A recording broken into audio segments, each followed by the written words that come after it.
Perkenalkan, nama saya Amril Azhari Sihombing, mahasiswa Bimbingan dan Konseling Islam UIN Syahada Padang Sidimpuan, Fakultas Dakwah dan Ilmu Komunikasi. Di sini saya menampilkan sebuah video yaitu konseling individual untuk memenuhi tugas mata kuliah Teknik Laboratorium BKI yaitu yang dipandu oleh Ibu Siti Wahyuni. Ya, kepada kawan-kawan selamat menyaksikan. Assalamualaikum warahmatullahi wabarakatuh. Sedikit penjelasan saya tentang pengertian dari konseling individu. Konseling individu adalah proses bimbingan atau dan pembimbing yang dilakukan oleh seorang konselor kepada individu secara pribadi. Dan tujuan dari konseling individu ini adalah untuk membantu individu memahami dan mengatasi masalah pribadi, sosial, emosional, atau akademik yang mereka hadapi. Konseling individu ini melibatkan pendekatan yang berpusat pada individu dengan fokus pada pengembangan pemahaman diri, pengelolaan emosi, peningkatan keterampilan interpersonal, dan pencapaian tujuan pribadi. Ya, tadi kan kita telah mengulas apa itu pengertian daripada konseling individual dan tujuan konseling daripada individual. Sekarang kita masuk kepada asas-asas daripada bimbingan dan konseling. Ya, dalam proses konseling ini saya yang menggunakan tiga asas saja. Yang pertama, asas keterbukaan. Yang dimana asas keterbukaan ini konselor dan klien membangun hubungan terbuka dan dipercaya. Yang kedua, lingkungan konseling harus aman dan mendukung. Yang ketiga, keterbukaan membantu klien merasa nyaman untuk berbagi tentang masalah pribadi yang dialaminya masing-masing. Asas yang kedua ialah asas kerahasiaan, yang dimana segala informasi yang dibagikan oleh klien harus dijaga kerahasiaannya oleh konselor. Ini menciptakan kepercayaan antara si klien dan si konselor. Hanya dalam kasus-kasus tertentu di mana ada risiko nyata terhadap diri sendiri atau orang lain, informasi didapat dibagikan dengan pihak lain dengan persetujuan klien. Asas yang terakhir ialah asas kesukarelaan, yang dimana klien memiliki hak untuk memilih untuk berpartisipasi dalam konseling. Konseling harus dilakukan atas dasar sukarela tanpa tekanan dari pihak lain. Konselor menghormati keputusan klien untuk berhenti atau melanjutkan sesi konseling.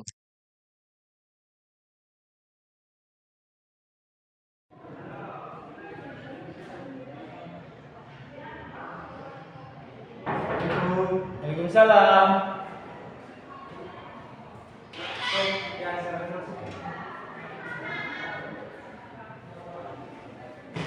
Udah.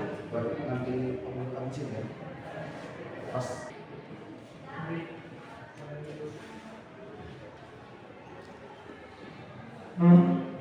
Action. Apa kabar Pak? Alhamdulillah baik Pak. Ya, selama perjalanan ke sini ada kendala nggak Pak? Memang ada sedikit Pak kendala di jalan kan karena kemacetan apa tadi itu truk dia agak rusak ya Pak. Iya ya.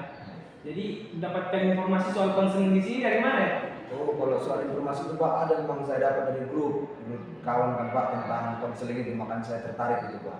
Ya, itu awal berarti ya. Berarti Bapak udah pernah nggak melakukan konseling sebelumnya? Belum Pak. Berarti ini perdana ya, Perdana. konselingnya. Ya. Jadi biarkan saya sedikit menjelaskan apa itu konseling dan tujuannya. Ya, saya jelaskan. Konseling ialah suatu proses bantuan yang diberikan oleh seorang konselor kepada si klien yang bertujuan untuk memecahkan suatu permasalahan yang dihadapi si klien atau si individu. Ya, jadi Pak, dalam pelaksanaan proses konseling ini kami memiliki tiga asas. Sebenarnya ada lebih dari tiga asas, tapi saya hanya memegang tiga asas. Yang pertama, asas keterbukaan. Nah, dalam demi kelancaran proses konseling ini, ya kita harus saling terbuka dalam men-sharing apa masalah kita, apa yang kita alami dan kita rasakan saat ini. Dan yang kedua, asas kesukarelaan. Ya, saya ingin bertanya kepada Bapak, apakah tadi selama Bapak ingin melaksanakan ke proses konseling di sini ada keterpaksaan tidak? Alhamdulillah tidak Pak. Alhamdulillah kalau itu mudah-mudahan proses konseling kita ini tidak ada keterpaksaannya dan berjalan dengan lancar. Amin Pak. Ya, yang terakhir adalah asas kerahasiaan. Di asas kerahasiaan ini kita memiliki sebuah pedoman yang harus ditepati bahwasanya apa yang saya dapatkan di ruangan ini dan apa yang Anda dapatkan di ruangan ini tidak sampai keluar, hanya stuck di ruangan ini saja informasinya ataupun proses konseling ini. Ya, gitu. Demi kelancaran proses ini, angka baiknya Pak kita melaksanakan kontrak konseling, yaitu kita menyepakati proses konseling ini berlangsung selama 20 menit. Ya, sepakat ya Pak? Baik Pak, sepakat. Oke. Jadi, apakah Bapak sudah siap dan sudah mengerti apa itu konseling? Insya Allah mengerti Pak. Oke, mari kita mulai Pak proses konseling ini dengan mengucapkan Bismillahirrahmanirrahim. Bismillahirrahmanirrahim. Oke, Bismillahirrahmanirrahim.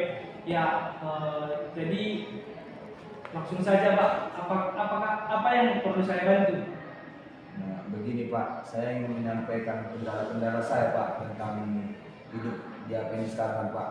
Dan saya di sini datang ingin mencari solusi bagaimana cara mengatasinya Pak.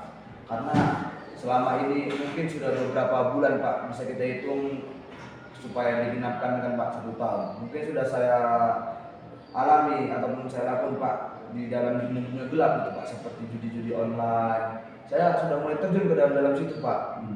Lalu efek yang saya dapatkan mulai dari kereta, hutang di mana-mana Pak, dan saya tidak dipercaya lagi oleh teman-teman Pak sebagian besar. Nah, di situ saya merenung Pak, karena apa? Sebuah penyesalan terjadi. Tetapi tidak bisa saya memberhentikan itu tadi Pak.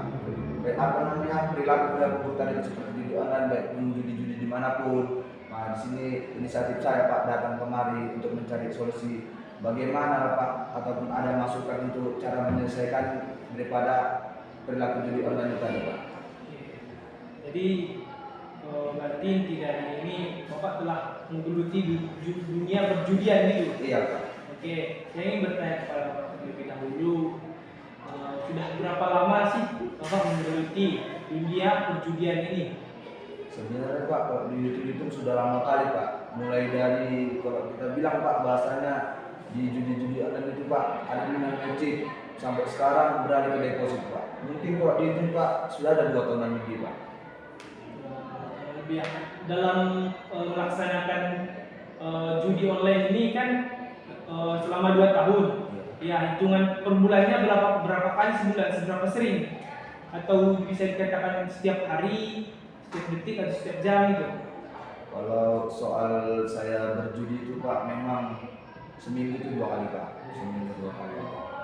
Jadi bisa dikatakan sering lah. Iya. Sekali ya. Ya, ketika Bapak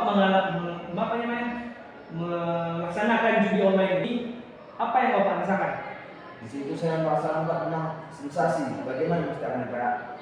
Kalau kita bahasakan timbul sugesti Pak, dan mengharapkan suatu kemenangan yang besar dari modal yang sedikit Pak. Nah, makanya situ saya candu gitu Pak. Berarti ada apa ya namanya, Bapak candu situ ya? Iya. Oke. Ya, ini Bapak, ketika Bapak melaksanakan yang namanya judi online, dan apakah ada terniat atau terbesit di hatinya ingin berhenti dari situ?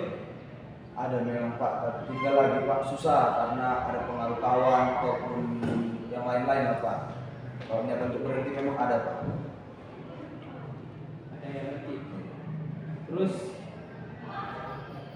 pas dulu. Pas. Aku udah gak tahu aku mau tanya lagi apa. 2, 3. Ya, saya bertanya lagi ya Pak ya. Bagaimana awal mulanya Bapak bisa mengenali judi online ini? Kalau soal kita Pak cerita ke situ sebenarnya itu waktu saya masih dalam jenjang SMA Pak. Nah, iya, Pak. Dulu saya itu Pak penasaran dengan Pak akan, kalau dulu kan kita bilang namanya itu Pak chip gitu kan Pak. Nah, jadi ada ini kawan kan dia suka kali main chip kan, saya tengok banyak maka kok dia ada yang Pak tanpa utang-utang kan Pak. Jadi saya penasaran, saya tanya kok bisa banyak uang gini-gini. Nah, yang Pak kayak gitu. Dibilang dia lah, oh kayak Pak, saya main chip dan seringkali saya menang, coba lagi nih. Jadi di situ Pak, sebenarnya saya itu agak ada bertentangan dalam hati itu Pak, agak bertentangan karena nggak mungkin dari chip tadi bisa menghasilkan. Timbul penasaran yang apa Pak, timbul penasaran yang sangat besar dan keserakan juga ya Pak. Jadi situ. Tak sekali, 2 kali, merasa biasa ya kan Pak, dikasih kemenangan Pak, dikasih kemenangan Si banyak. puas lah ya kan. Dikasih puas. Baru lama kelamaan kok, memang di situ Pak kalah gitu kan Pak. Tapi masih berpikir, semalam saya menang banyak gitu kan Pak. Jadi masih tertarik gitu Pak, tertarik ya Pak. Baru pernah saya kan Pak, saking memang penasaran situ, itulah waktu datang uang jajan gitu Pak pastinya. Saya alihkan semua gitu Pak, saya alihkan. Baru kebetulan saya sudah menang besar. Kalau bisa dibilang nominalnya ada 3 jutaan Pak. Nah dari situ memang saya Pak timbul di pikiran lebih kan gitu Pak, mungkin bisa lebih. Nah dari situ lah Pak, mulai dari situ memang sebenarnya saya dihasut kawan sampai saya bisa merasa menang besar Pak. Sebenarnya dari menang besar itu Pak, pindah dia dari chip tadi ke D8 Pak, karena memang semalam ada program chip itu dia Pak, pindah saya ke deposit. Waktu di deposit Pak begitu juga dari kawan, bagaimana gini udah jadi oleh kawan Pak, diasut. Memang faktor lingkungan Pak bisa kena. Tertarik juga saya kan Pak, karena apa itu sudah pernah bermain chip. Nah, tertarik saya dengan deposit sekali, 2 kali, mulai dari Pak dari jenjang kuliah sebenarnya. Berarti kalau dari chip tadi dari jenjang SMA, iya Pak, baru kena ban gitu. Iya Pak. Kena ban berarti mulai lagi di kuliah. Mulai lagi deposit Pak. Iya. Jadi saya ingin bertanya tentang chip sama deposit itu sistem. Sebenarnya Pak, kalau kita bahas masalah sistem sama-sama saja Pak, tapi tinggal lagi chip sebuah koin. Nah ibaratnya itu Pak, sebuah koin online yang kita beli. Kalau sementara deposit Pak, itu dia uang ataupun mata tunai gitu Pak, uang tunai gitu Pak. Lebih nyata deposit dong. Lebih nyata memang Pak. Sensasinya pun Pak, memang kalau deposit ini lebih menggiurkan gitu Pak, karena uang itu langsung kan Pak, dan kemenangan pun itu diambil, tidak seperti chip, harus kita cari lagi agen-agennya. Begitu Pak kalau chip. Oh, berarti kalau chip harus memiliki agen, tapi kalau deposit ini bisa ke mana saya ditarik ya? Bisa Pak. Bisa ditarik ke Dana, Bisa. GoPay gitu. Iya Pak, begitu. Oh iya.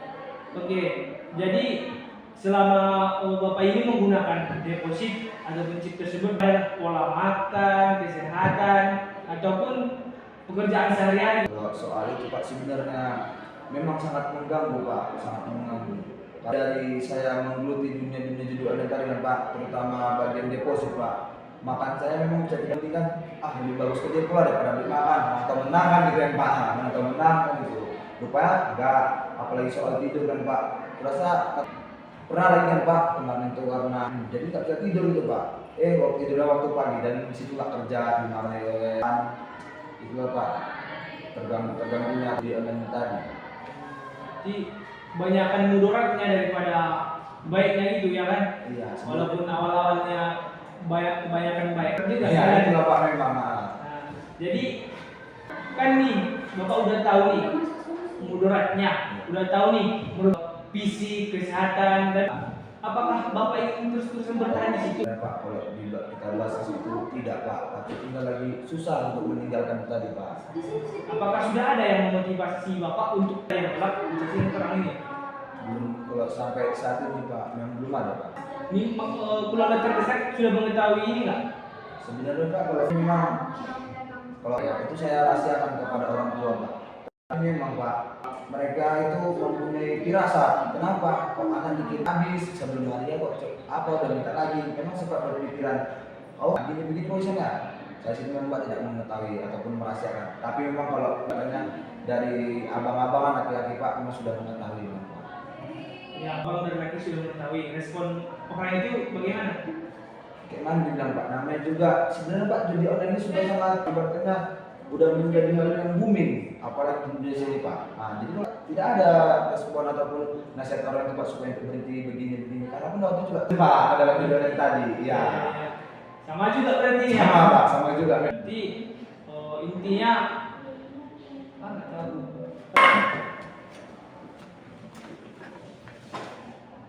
Tiga. Ya, jadi Bapak kan sudah mengetahui kerugiannya. Jadi gini Pak, kalau menurut saya sistem judi online ini baik itu deposit, chip, gini dia memang memberikan di awal-awalnya memang dia memberikan kemenangan sehingga itulah yang membuat para penggunanya menjadi lebih candu.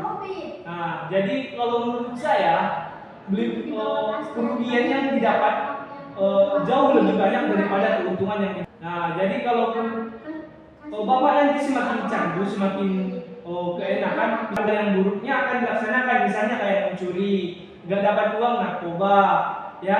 Menurut saya Pak, tinggalkan saja itu, karena itu jelas-jelas merugikan Bapak itu, karena itu jelas-jelas merugikan keuangan Bapak. Seperti yang Bapak katakan tadi, dikirim uang. Nah, uang itu dikatakan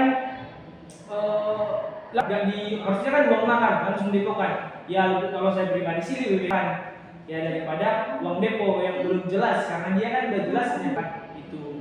Jadi kalau menurut saya Bapak pasti bisa meninggalkan judi tersebut. Nah, kalau seandainya ada lagi ya lingkungan Bapak, memang kita tidak terlepas yang namanya hidup sosial ya kan, berlingkungan. Memang boleh berlingkungan, memang boleh berkawan sama orang yang berjudi, tapi alangkah lebih baiknya pilih-pilih kawan juga.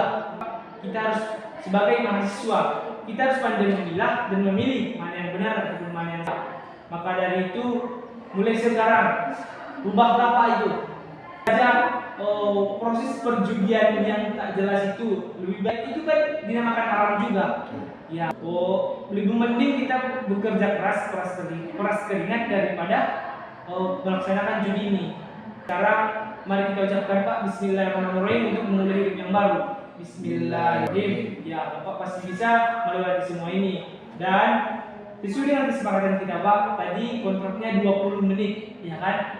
Ya, jadi waktu kontrak kita sudah didapat ataupun sudah tercapai 20 menit. Apabila ada kata-kata saya ataupun penyampaian saya kepada Bapak yang kurang enak didengar ataupun yang kurang enak di dalam hati, saya mohon maaf. Dan sesuai dengan kita tadi, saya tidak akan menyampaikan di sini dan apa yang kita lakukan di sini ke ya.